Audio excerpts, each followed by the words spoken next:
علیکم. اگر آپ ایک خاتون نیوز اینکر کو 20 منٹ تک ٹی وی پر خبریں دیتے ہوئے مستقل دیکھتے ہیں اور آپ کے ذہن میں کوئی گندا خیال نہیں آتا, آپ کے ذہن میں کوئی ہلچل پیدا نہیں ہوتی, تو آپ کو ڈاکٹر کو دکھانے کی ضرورت ہے. یہ میں نہیں کہہ رہا, یہ ڈاکٹر ذاکر نائک صاحب نے کہا ہے, اور اب سے کچھ دیر پہلے میں نے یہ کلپ دیکھا ہے اور اب تک میں اپنا سر پیٹ رہا ہوں کہ اس پر کیا کہا جائے. ہماری سسٹر ہے فریحہ ادریس, ان کے ساتھ انٹرویو جو ریکارڈ ہوا وہ مارکیٹ میں جب آیا تو اس میں بھی اسی طریقے سے ایک جملہ لوگوں نے پکڑ لیا, حالانکہ وہ اوور آل گفتگو بڑی اچھی تھی. ڈاکٹر ذاکر نائک نے بڑے اچھے طریقے سے اسلام کا مقدمہ ان کے سامنے رکھا اور بڑے احترام کے ساتھ نظریں جھکا کر انہوں نے گفتگو کی, کوئی شک نہیں اس میں, اور ڈیو رسپیکٹ دی جو دینی چاہیے تھی. اور اس گفتگو میں ڈاکٹر ذاکر نائک کی کئی باتیں ایسی تھیں جو بڑی ایکسٹرا آرڈنری تھیں, لیکن وہ پس پشت ہو گئیں. یہ جو ان سے ایک چھوٹی سی ایک جملے کا الفاظ کا چناؤ ایسا ہوا کہ وہ سب کچھ بیک فٹ پہ چلا گیا. اس میں سب سے حیران کن بات یہ تھی کہ ڈاکٹر ذاکر نائک کہتے ہیں کہ میری 2 بیٹیاں, ایک چہرے کا نقاب کرتی ہے, ایک نہیں کرتی, اور میں بھی چہرے کے نقاب کو ضروری نہیں سمجھتا. یہ شروع سے ان کا موقف ہے. شیخ البانی کے ساتھ وہ ایگری کرتے ہیں, ہمارا ان سے اختلاف ہے. ہمارا موقف, ہمارے استادوں کا موقف یہی ہے علمی دلائل کے ساتھ کہ عورت کے چہرے کا پردہ بھی ہے. ڈاکٹر اسرار صاحب تو اس میں بہت سخت تھے, وہ تو کہتے تھے چہرے کے ساتھ ایک آنکھ کا بھی پردہ ہے, صرف ایک آنکھ کھول سکتی ہے, وہ بہت زیادہ سخت ہے. لیکن ڈاکٹر ذاکر نائک کا موقف یہ ہے کہ چہرے کا پردہ کرنا افضل ہے, اگر کوئی نہ کرے تو جائز ہے. امام خمینی جو اہل تشیع کے, ان کا بھی یہی موقف ہے کہ چہرے کا پردہ کرنا افضل ہے, اگر نہ کوئی کرے تو جائز ہے. تو ڈاکٹر ذاکر نائک نے بتایا کہ میری ایک بیٹی چہرے کا پردہ کرتی ہے اور ایک نہیں کرتی.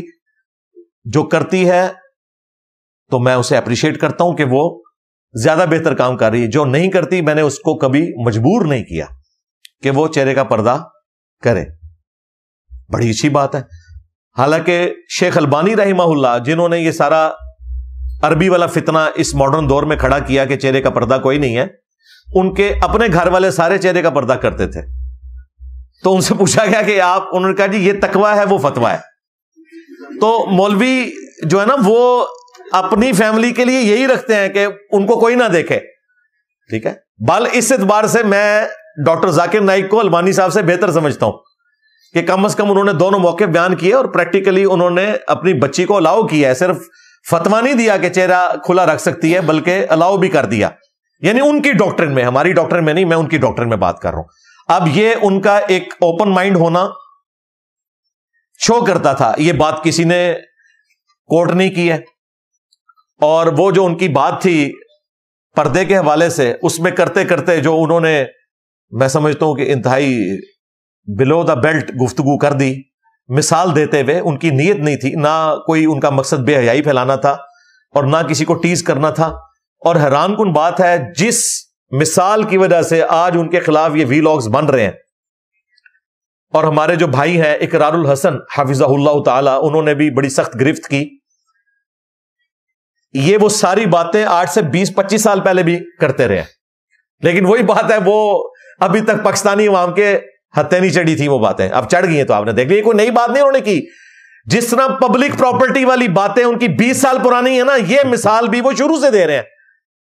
میں نے 2007-8 میں ان کی ساری ڈیویڈیز خرید کے چند دنوں میں ساری دیکھ لی تھی. میں 2007-8 کی بات کر رہا ہوں, آج 13 اکتوبر 2024 ہے. آلموسٹ 17 سال پرانی بات آپ کو سنا رہا ہوں.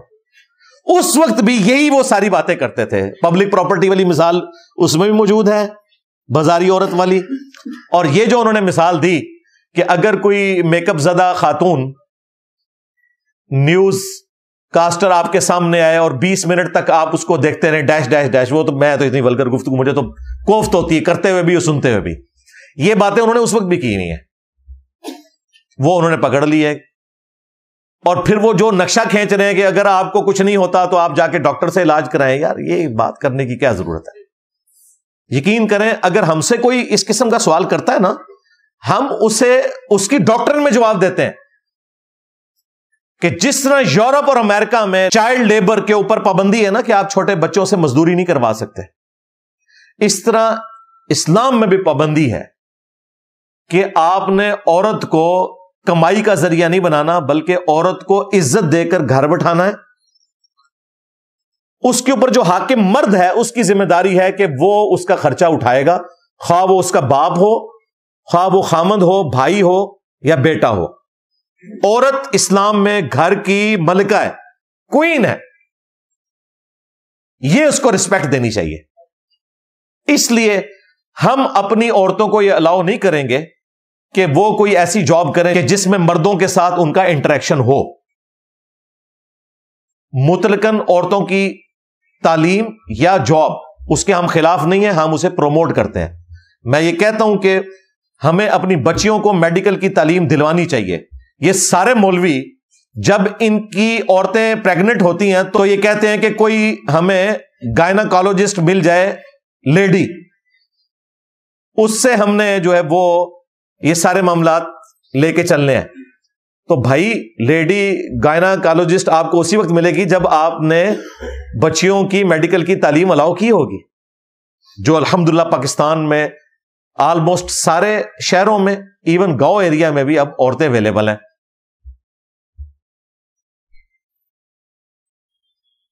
اسی طریقے سے ایجوکیشن میں، یعنی تعلیم کی فیلڈ میں عورتوں کو آنا چاہیے۔ ظاہر ہے بچیوں کو تعلیم دینے کے لیے بچیاں ہی ہونی چاہیے۔ کو ایجوکیشن کو آخری درجے میں اوائڈ کرنا چاہیے، لیکن جب تک کوئی آلٹرنیٹو موجود نہیں ہے اس وقت تک تو ظاہر ہے اسی سسٹم میں بچیوں نے تعلیم حاصل کرنی ہے گیون سرکمسٹانسز میں۔